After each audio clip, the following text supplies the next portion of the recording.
Hi everyone, here's what's bothering me today. I want to talk a bit about the loss of local news and why it's actually a pretty big problem, and how the pandemic has certainly accelerated the decline. So I know John Oliver had a really big segment about this topic some time ago.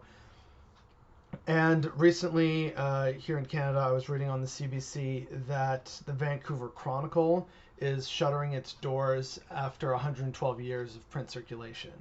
Now, they still have an online presence, but it's sort of a bit different and not really news. It's kind of more like BuzzFeed. It's like Vancouver is awesome or something like that. Now, the problem with this, as you know, John Oliver pointed out, the loss of local news affects the entire news cycle. A lot of news channels and broadcasting corporations often cite printed media when delivering some kind of breaking news or looking for coverage. But a lot of local news is being lost because a lot of online social media just repackages talking points from local news or just little snippets of it, and then puts that out under their branding or on their websites, and people consume it there rather than at the original source, paying for its upkeep pretty much. And so what's happening now is local news sources across North America, probably in Europe as well, but I know for sure in North America this is happening. There's this issue now where people don't really have their local news, and a lot of news is just slipping through the cracks because there's no one here to be able to actually cover it. It's happened here in my city. I know it's happened in cities across Canada, with the most recent example being the Vancouver Chronicle. It's happening in numerous towns across the United States of America, whether you're in a red state or a blue state. This is really bad because it's normally some of the best investigative journalism and properly fair and balanced reporting that comes from local news sources. And think about what you're missing when the local news goes away.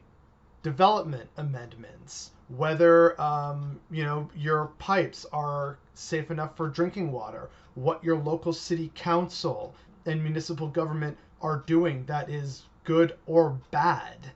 What's happening that you're not being made aware of because there is no local news source, and instead what's being directed to you by biased news media and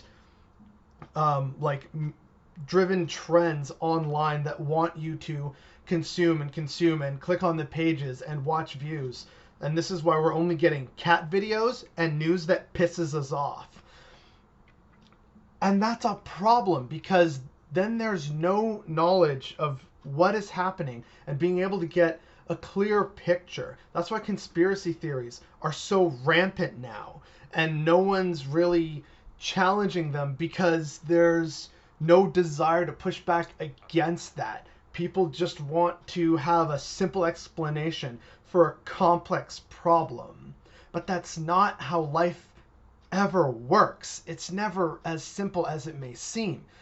And so, with the loss of local news, during this pandemic, of course, they've had to shutter their production. And in many cases, like with the Vancouver Chronicle being the most recent example that spurred this video, they had hoped that it would just be a temporary closure back in April, and then they notified their staff in late August that the temporary closure was now permanent. So not only is this bad because, people trying to do good journalism are now without jobs in an already struggling market and industry. Where do people go now to find their local news for Vancouver, Montreal, Toronto, Winnipeg, Calgary, Ottawa, Halifax, New York, Boston, Chicago, Toledo, Columbus, San Diego, Reno?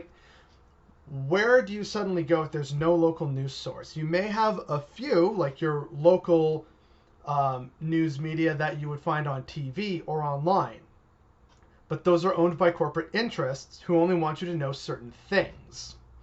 This is true whether you consume left-wing media or right-wing media. Hey, look, I like the BBC and Al Jazeera English. At the same time, I can recognize that the BBC is almost never critical of the monarchy, nor is it ever truly critical of the British state and its actions. And Al Jazeera English is never critical of Qatar, nor is it ever truly critical of, say, Wahhabist schools of thought in the rest of the Arabian Peninsula. This is why media literacy is important, but it's not a class that is in children's schools. And without media literacy and without a local news market that can provide breaking coverage and provide additional insights into what's happening locally at your level, it allows for what we define and can consume as media to be incredibly limited. Whether you're on Facebook, Twitter, Instagram, YouTube, Spotify, whatever it is, there are algorithms and businesses and advertising agencies at work trying to tailor everything to your unique perspective and to your personal desires. But that doesn't make it unbiased. That doesn't make it an objective reporting or any kind of proper journalism. It's a funnel for what you want to see, whether that is good news stories or whether it's stuff that they know makes you mad, but that makes you like it and share it, which generates page views, which generates revenue. Your bias, your beliefs, your opinions are profit to these people. And with the loss of a local news media scene that is meant to cater to all people within a local community is a problem. It's actually a very big problem that I don't see discussed enough. And one of the best things that people on the left can do is form some kind of local reporting system. It doesn't have to be a newspaper. It doesn't have to be a magazine.